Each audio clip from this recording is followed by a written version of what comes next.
Hello and welcome to the Quilt Addicts Anonymous Beginner Quilting video tutorial series. Today we're going to be talking about how to read a pattern. We're going to go through everything that you'll see in a standard quilting pattern, talk about seam allowances and what some of the common terms mean. But before we get started, I just want to thank our sponsors, QT Fabrics. QT Fabrics is proudly sponsoring this video tutorial series from Quilt Addicts Anonymous. Make sure you check out their fabrics and join the fun over at qtfabrics.com. They imagine so you can create. So we're going to go through the free pattern that's included with this video tutorial series. You can go over to shop.quiltaddictsanonymous.com and search for Split 9 patch. This is a really basic pattern. It's not one that I came up with, but I wrote the instructions out in the sizes that you'll need in order to complete the quilt that we're making in this video tutorial series. You can download it for free, and then we'll also send you a coupon code where you can save on everything that you need to go along with this video tutorial series. So you can get all your supplies and your fabric, and there's some great ones from QT Fabrics to choose from to go with this. So when you go through this, there's some basic things that are going to be in every single pattern. There's going to be cutting instructions. There's going to be fabric requirements, which tell you how much and of which fabrics you need. And there's going to be some assembly instructions, both for the block and for the final layout diagram. And it'll also tell you the finished size of your quilt. So that is really basic. Some patterns are really complicated and there's a whole lot more involved, but they all are still going to break down to have those same elements in them. This is a really easy pattern. It's one of the first blocks that most beginners start with, a Split 9 patch. It's pretty simple, and so that's why I chose it for this beginner tutorial series, because I wanted you guys to feel empowered when you're done with your quilt, not really frustrated because we picked a difficult pattern, but it's one that still looks pretty cool without a ton of extra effort. So let's walk through the pattern instructions, and I'm going to kind of show you what the different components are in this pattern, but keep in mind, if you're reading another pattern from a magazine or another designer, it may look a little different because everybody has their own style, but they're all going to have these same common elements, so you just have to look for those. So before we get started, a couple of things that you need to know. The biggest question I always get asked is, what does WOF mean? And you'll see it on all these. It'll say cut a strip of fabric by X inches by WOF. WF stands for width of fabric. And so if you've been quilting for a while, you know what that is, but if you are new to it, that's the selvage to selvage. So when you cut fabric off the bolt, there's this selvage that's at the bottom, and it has some information about where the pattern was made, what fabric line it came from, and it has a different bind to it. It's not the raw edge that's cut on the rotary cutter. It's the nice finished edge on the side of your fabric. And usually width of fabric is between 42 and 44 inches. So that's pretty standard for most quilting cottons. You're going to find it in that size frame. So let's go through this pattern, and make sure you go over to shop.quiltaddictsanonymous.com and search for the Split 9 patch pattern so you can download this and follow along with me as we go through this. Okay, so up here in ours, we have our fabric requirements. Now in my patterns, the fabric requirements are usually at the top. And so it will tell you, in this case, you need assorted focus fabrics, and that's 5 half-yard cuts. So a focus fabric is going to be these bright pieces here. So you can see there's 5. 1, 2, 3, 4, and 5. And so they don't necessarily have to be in the same colors that I have here. They just need to stand out against whatever your background is. So the background in my case is going to be black. So 1, 2, 3, and 4. Those are background squares, but background can be any kind of color. A lot of quilters stick with white or gray or cream because those are really safe colors to use as a background. It's basically, consider it like the negative space. So like when you're looking at an advertisement in a magazine, they'll have like a really big headline and a photo, but then there's also a lot of negative space, and that's what draws your eye to the big headline and the big photo. And if it wasn't for all that space where there isn't as much happening, that headline and photo wouldn't stand out. So think of your focus fabric as your headline and photo, and your background is all of that negative space that helps tell the eye, I'm supposed to be looking at these 5 fabrics because those are the pretty ones and everything else kind of drops back into the background. For my quilt, I'm using Tango, which is a line under the Ink and Arrow arm of QT Fabrics, and it comes in these great, fabulous colors, and these are my focus prints. I've got my lovely blue and pink butterflies, some nice polka dots, and then also some large flowers. And I'm using this fabric as my background. It's black, but it also has splashes of pink and blue that are also in every one of the other colors. And so it'll tie in nicely, but it'll also give that eye a place to rest because it's going to be really obvious that this has really good contrast with my focus fabrics without taking away from the pretty designs that are in each one. So that's what you want to look for when you're choosing fabrics. So this also tells me that I need 2.5 yards of background and binding. Sometimes that will be listed out separately, where you get a separate number for your background and a separate number for your binding. In this case, probably about 1/2 yard of that is for binding. So sometimes people like to change that up to give it a little bit of pop and color. But since this was a beginner pattern, I wanted to make it as easy as possible. So I included those as one number. So when you go to the quilt store or when you're ordering online, all you need to do is go and say, okay, I need 5 focus prints, 5 of those ones that are really pretty that you want to show up really nicely, and 2.5 yards of whatever you want your background to be. And you don't want your background to be too loud or crazy in terms of busyness of the print, because otherwise the pattern doesn't show up. But you definitely can go with a wild and bold color, and I encourage you to do that because that makes it a whole lot of fun. So now backing. Backing, we'll talk about this and show you how to get your quilt all together later on in the video tutorial series, but that's the part that goes on the back of your quilt. So when you're all done, you're gonna have a quilt top, you're gonna have some batting, which is the warm fuzzy stuff inside, and then you're gonna have backing fabric, and you're gonna quilt all 3 of those layers together. Your backing fabric, some people will piece this, but for your first quilt, I suggest you just go with the recommendation of getting 4.25 yards of a favorite print. It doesn't have to coordinate with the top, but it's nice if it does. And then we'll show you how to seam that all together. But those are the main things. You need to know how much fabric you need for the top, the binding, and the back. And if you want it all to coordinate, I suggest you get it all at once because you never know how quickly fabric is going to sell out. And if you go and you buy stuff for it, and if you don't get to it right away, or you start it and you don't finish for a while, then you may not be able to find the perfect binding fabric to coordinate anymore or backing fabric. So when I'm buying for a project, I tend to get everything I need right when I get started, and then I have that in a little project tote that I can just work out of as I'm working on it. And I do usually get a little bit extra, that way just in case if I make a mistake or something, then I don't have to worry about not having enough fabric to complete the project and having to search all over the internet to find that one print. So the next thing you're going to find are cutting instructions. Now your cutting instructions, we're going to go through how to cut in another video in this video tutorial series. But your cutting instructions are going to assume that you already know how to do that. So let's just go ahead and read these.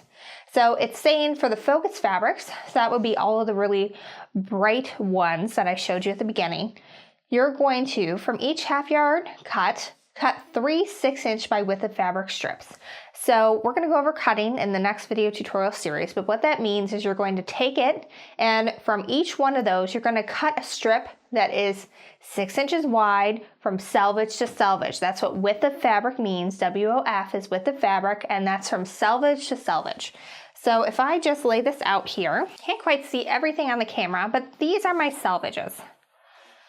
One side is going to just have these perforated dots in it, and the other side usually has some information about the fabric. In this case, it has that it was June B for Ink and Arrow fabrics, and then it has these dots, and that includes all the colors that are included in that fabric, which makes it really great when you're mixing and matching fabric lines, so you know that this pink coordinates with another pink from another line that you're trying to put together. So what you're going to do is you're going to lay this out on your cutting mat, and you're going to cut. If I were to open this up, it gets pretty wide. So I'm going to cut all the way from one end to the other, and we're going to go over how to do that in another video because we're not actually going to open up to do it, but that's what it means. You're cutting from selvage to selvage when it says cut 6-inch by width of fabric. So after you cut your 6-inch by width of fabric strips, it also tells you to cross cut each strip into 6-inch squares, and you're going to get 6 of them from each set.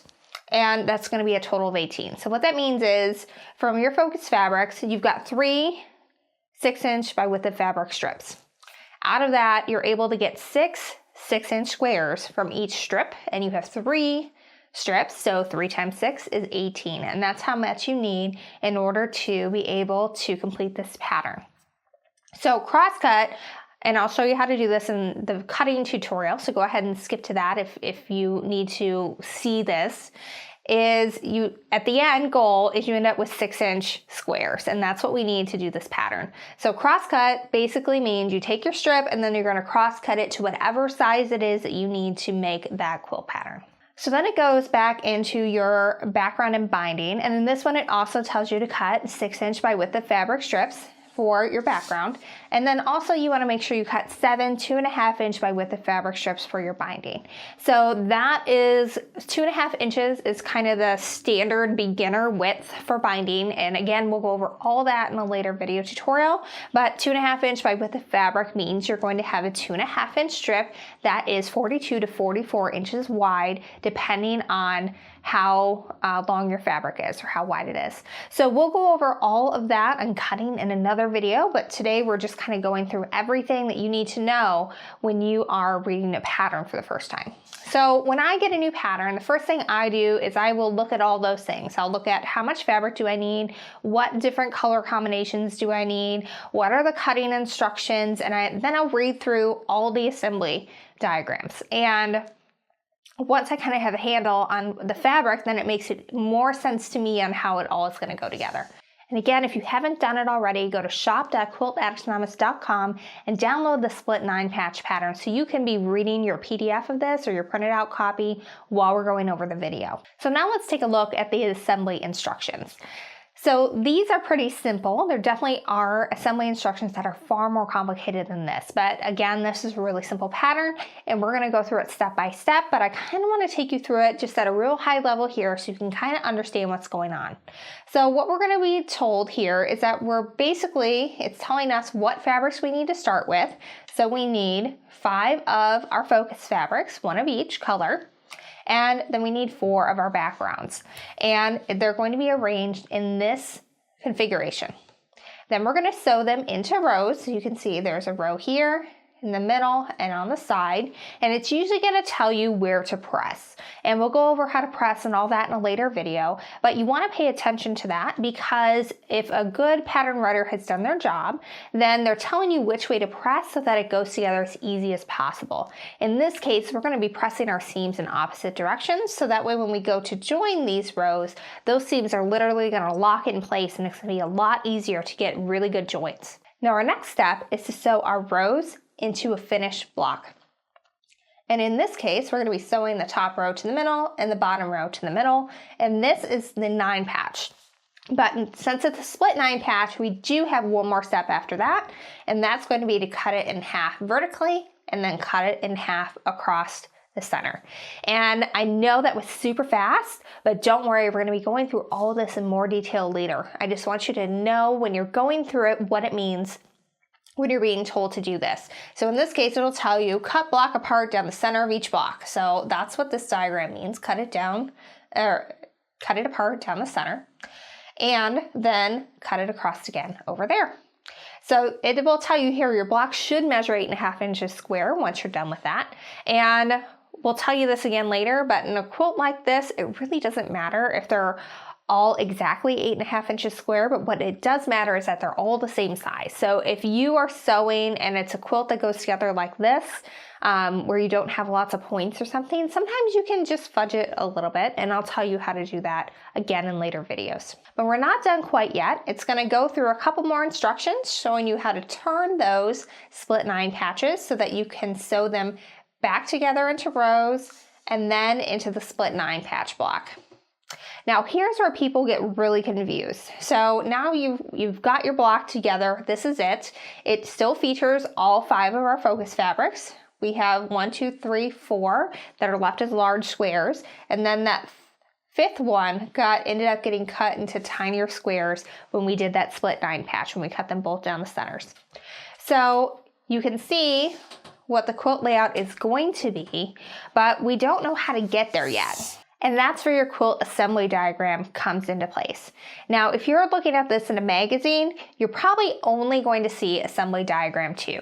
And that shows you kind of the bottom half already assembled, and then it shows you that you're supposed to sew these 2 blocks together and these 2 blocks together, and it assumes you know that that needs to get sewn into a row, and then it'll show you all the blocks apart at the top. So it assumes you know all that to get started.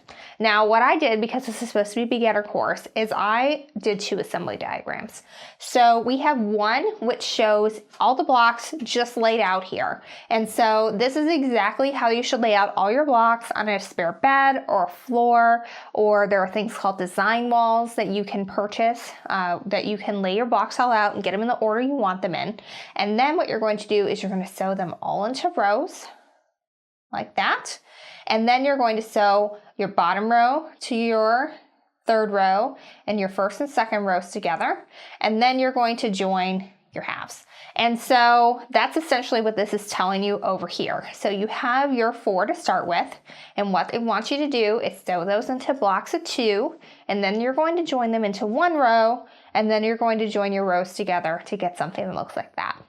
So that's how we get from this assembly diagram to this finished quilt layout. But again, if you're looking at a magazine, it's not going to show you all those steps in between because it assumes that you already know them. So that is pretty much the guts of reading through a pattern. And again, this is a really simple pattern, and we're going to go through it all step by step as we're actually making it. So if a lot of that didn't make sense yet, it will as you go through these video tutorial series. But no matter what, you always want to look for your fabric requirements, your cutting instructions, your block assembly, and then your quilt assembly diagram.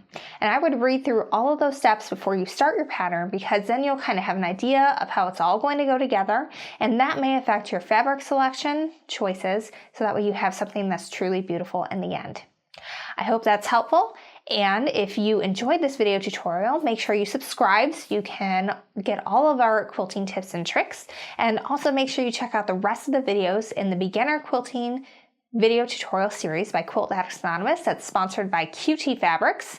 And make sure you go check this out. Download the free pattern over at shop.quiltaddictsanonymous.com. We're going to give you an exclusive coupon code that you can use on everything that you need to make this quilt and get your first quilt made. Or if you've been quilting for a little bit and you just found this video tutorial series to kind of help you refine your skills, you can use it that way too. Well, thanks for following along, and make sure you check out the rest of our videos. This is a 12-part video tutorial series. We're going to take you through everything from all the supplies you need to get started to how to care for your finished quilt and everything in between. All right, so next up, we're going to be talking about cutting and how to use a rotary cutter and how to cut those 6" by width of fabric strips. I'm going to actually break that down for you and show you a couple of different ways to do it so you can find one that works best for you. Happy quilting!